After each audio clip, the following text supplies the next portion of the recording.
Hey y'all, welcome back to my channel, or welcome to my channel if you are new here. My name is Emily, and on this channel we talk about disability advocacy as well as mental illnesses involving my experience with being legally blind as well as having depression and anxiety. So for today's video, this is really a message to teachers, future teachers, people who are considering being teachers, current teachers, whether in the general education classroom or a special education classroom, because more than likely you will come into contact with people who have disabilities, whether they're documented or not, whether they fall under 504 or special education. I think it's something that we all need to be aware of. So I will actually be reading what is it called? Forgive me, my words today. I will be reading a piece I wrote for the Mighty that was published. I wrote this while I was going through student teaching, or the practicum right before student teaching. So I was going to school for special education. I also, like I said, I'm legally blind and have anxiety and depression sort of because of that, or they relate to each other. But so I wrote this while I was in an emotional state, so it'll be interesting to go back and read it. But basically I've gone through the education system as a student and where I was student teaching, so I was teaching students with disabilities. So I have that perspective, and I really just want this to be a message that, we can all learn from my experiences. So I'm going to be reading this now. I am holding the phone in my hand, and I have my iPad in the other hand. Hold on. See where I have the piece. Okay, so I'm going to read this. Hang on, okay. So the piece is "To my teachers, from your student with visual impairment and anxiety." To my teachers, I am a student who is visually impaired and I need accommodations for class.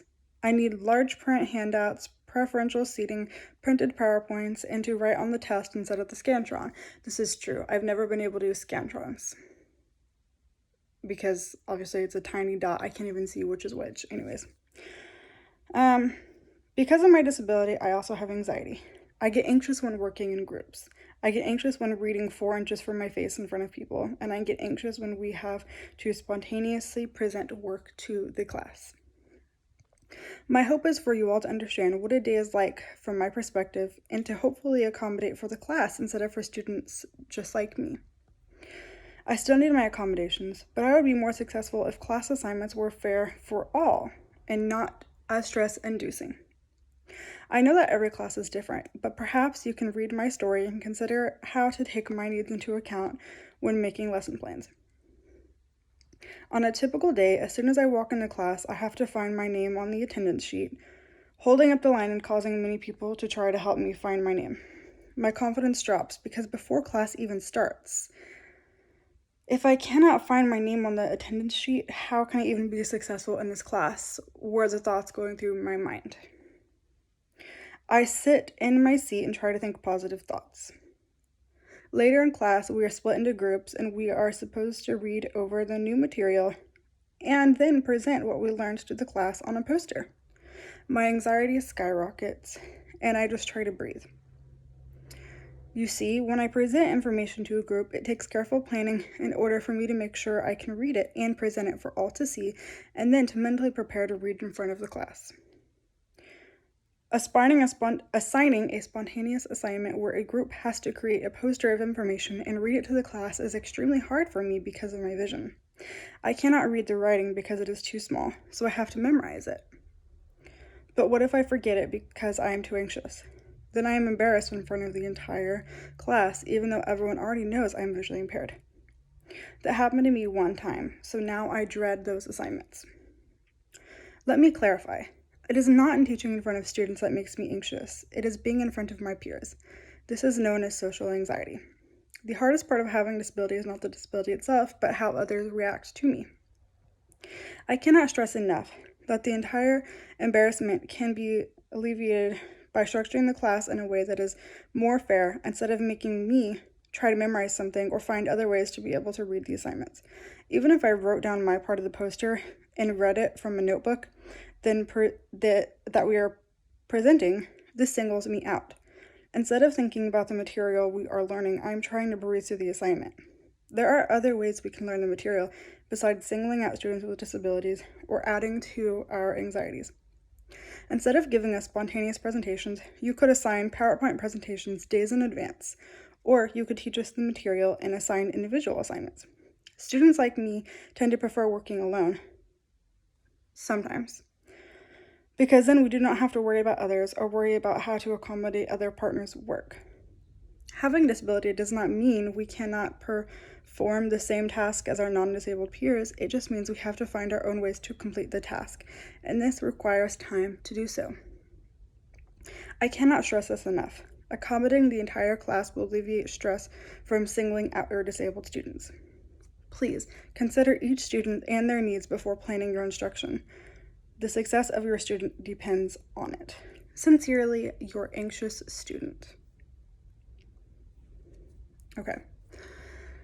So I wrote that a few years ago, and after I wrote that, I actually had a conversation with one of my teachers. All of that stuff is still true. I still stand by what I said. I think it is so important.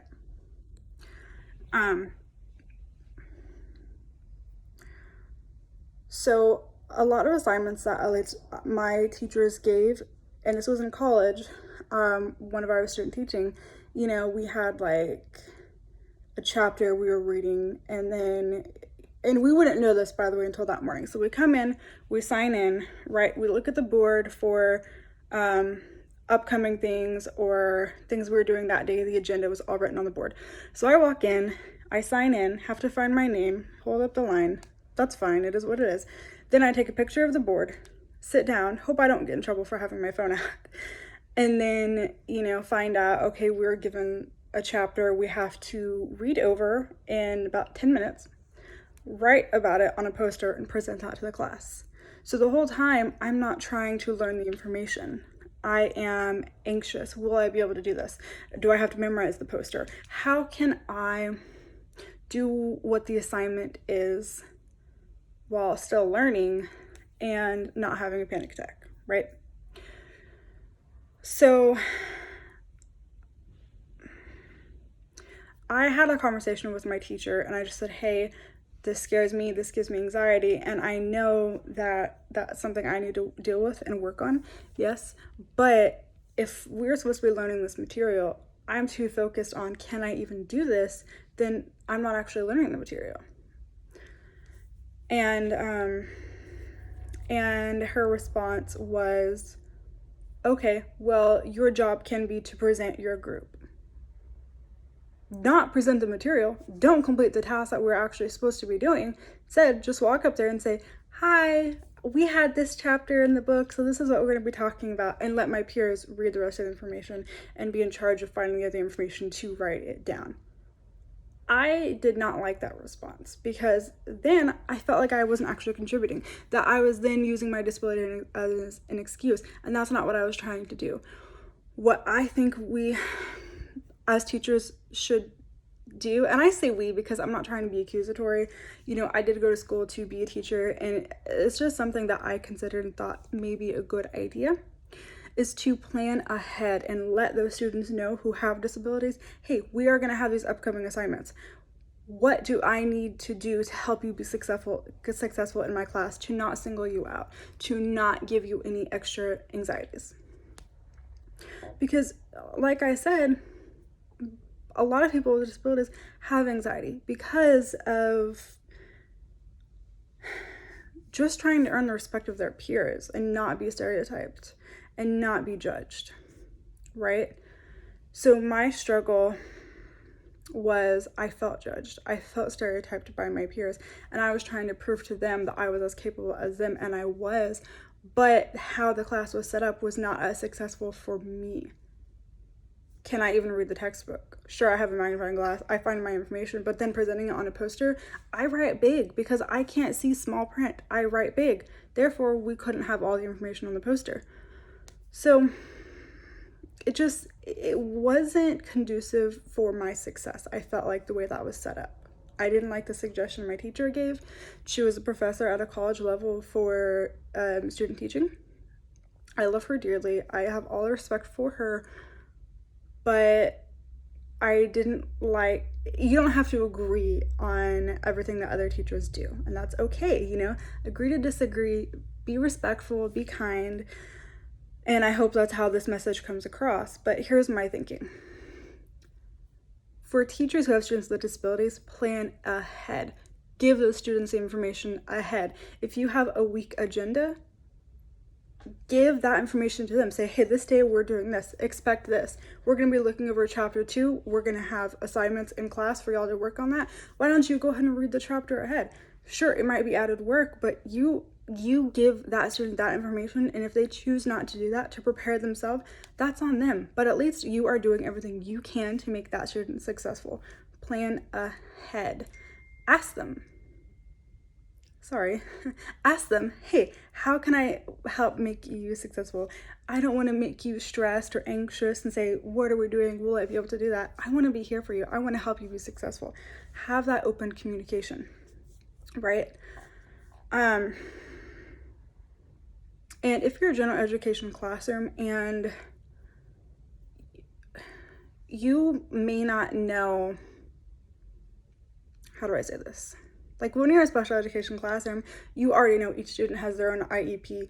Each student already has their, like their aids or whatever. Like, you know, every student has individual needs. And even in the general education classroom, every student has their own needs, but you're not required by law to give those students accommodations or anything like that, right?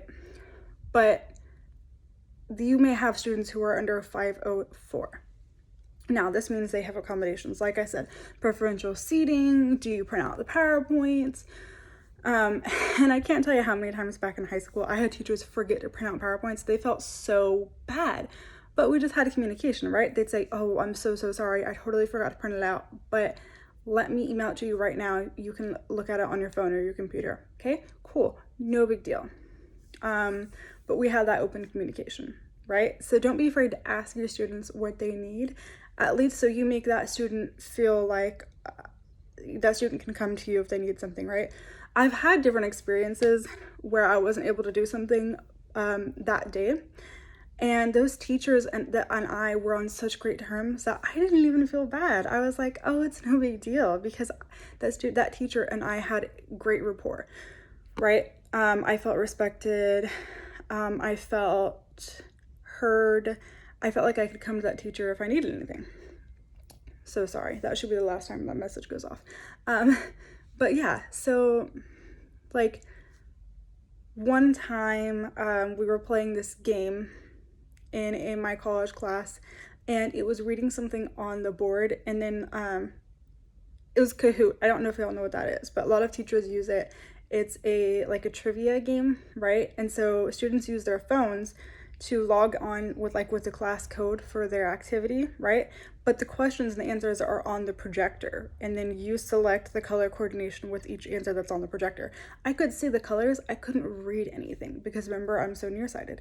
The game, I've actually been in communication with the game about some constructive criticism and helping their disabled students be able to play the game too, right? So they're fixing it now, but before it didn't have the questions or the answers on the phone. And I understand it's a smaller screen, whatever. But so I couldn't read it, right? So I was in a classroom for special education teachers in college, and we go in that day and it was just review. The whole class we were reviewing with that game, and I was like, I can't read any of that. So I couldn't participate, and I just sat there, and that teacher and I were on great terms. We're actually friends now since I've graduated. I'm really happy that we had such great rapport, and she's still a mentor to me. And I told her like, hey, I can't play. And I didn't really want to embarrass myself because remember, I was trying so hard to prove to my peers because I felt judged. Remember, they were afraid to talk to me. They didn't ask me about going out, but they asked my friends, like all these different things where I felt judged. And for me to say, hey, I can't do this, it sucked for me to have to say that and everyone see, okay, I can't do something they can do. Which to me, in my head, was like, okay, they're gonna see that as I'm incapable. Cool. But I, like, that sucked, but I wasn't upset with the teacher because she and I had good communication. She was always asking, hey, do you need anything? Is everything going okay? Is there anything else I can do for you, right? So she apologized, and we actually use that as an example in the classroom to talk about how you can prepare for your students with disabilities. Okay, we used it as an example, and she asked me permission to talk about it in class, which I appreciated and respected. So the keys here are talk to your students, plan ahead. So when you are a general education teacher, at least in high schools, they actually email you a list of your students who are under a 504 plan for accommodations and stuff, and those teachers are supposed to look at it and prepare. It's a legal binding like contract basically with the school, and each student and those teachers, they're legally held accountable and required to accommodate those students' needs. But not every teacher is thorough and proactive about each class. The better teachers are and were, but everyone makes mistakes. Maybe they'll forget something. Not a big deal. I didn't take it as a big deal, but I can tell you I was so much more successful in the classes where everything was planned ahead, right? And even like whenever I was teaching, when I was student teaching, I taught math for a semester, which was so funny because everyone in my life knows like I'm not a math person. I'm not great at math. Like I can do algebra 1, algebra really, but like geometry was the worst. I passed with like a 73 in high school. I hate it. I actually liked, what was it called? Statistics. Loved that. It was very logical. But anyways, so not only did I have to do all of these, like figure out how I could actually teach and how I could be successful as a student, I asked them, hey, can you give me this material ahead? I will study the material ahead so I will know it. So then I don't have to work 3 times as hard. Because remember, it's sort of like we're working twice as hard, right? We have to know the material and then we have to figure out, can we do this? So if you, like as a teacher, and I know it may be difficult, like you may have a week where you're struggling, you're not feeling well, or maybe you went out last night, whatever, like where you're just like, you know what, we're just gonna be spontaneous today and here's a last minute lesson plan or whatever. If you truly want to be the best teacher you can be and help make your students be the most successful, plan your week ahead. Give that information to your student. Tell them, hey, this is what you're going to expect. This is what I'm going to have y'all do. And I know I'm repeating myself, but it truly, truly means the world to students like myself and students who have other disabilities. Maybe they're dyslexic. You may not even know. They may not have even been diagnosed yet, but they're still struggling. Think ahead. You know, when you get to know your students, you know, this student can't see as well, this person can't hear as well, right? So what are ways that you can accommodate for the whole classroom? Well, you could have the agenda not only written on the whiteboard for students who want to do it that way, you could have the agenda written on a piece of paper, right? So they come into class, there's maybe an entry table, right, where they pick up all their assignments for the day. There's the agenda, there's a warm-up, everything is written on paper. So not only is it written on the board, it's on a piece of paper. Let's say they don't see that well, you're gonna audibly state everything that's on the board. So if they can't read, maybe they can hear. If they can't hear, it's written in front of them. That is going to help, well, not everyone, because remember, students have different abilities or difficulties or challenges, right? They may not even be diagnosed. You want every student to be successful, and okay, things are gonna happen. You know, no one's perfect, and that's okay.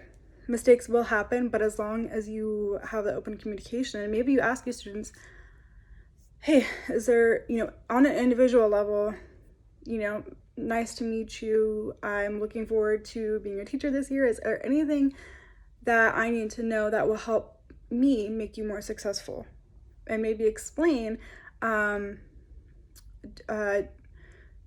can you maybe, as an example, say, for instance, if you can't see that well, maybe I can give you larger print things or whatever, right? So you're keeping tabs of every student. They don't have to have a 504 plan or an IEP, special education classroom. They don't have to have any of that to still have needs. Maybe they're a visual learner, maybe they're an auditory learner, maybe they're a kinesthetic learner, you know? So whenever you have your lesson plan, think, is there anything else that I could add to help make this easily attainable by all my students? Maybe they're an English language learner and they need pictures of things. Don't be afraid to ask. It doesn't have to be a formal thing, you know? And I felt like I was rambling, but I just wanted to share my thoughts with you all from my perspective, my experience, to hopefully prevent any of those experiences from happening in the future, you know, help our future generations be more successful. And if you have any questions or comments, maybe you don't agree with me and you want to play devil's advocate, you know, let's have that conversation. So anyways, thank y'all for watching, and I'll see you in the next video.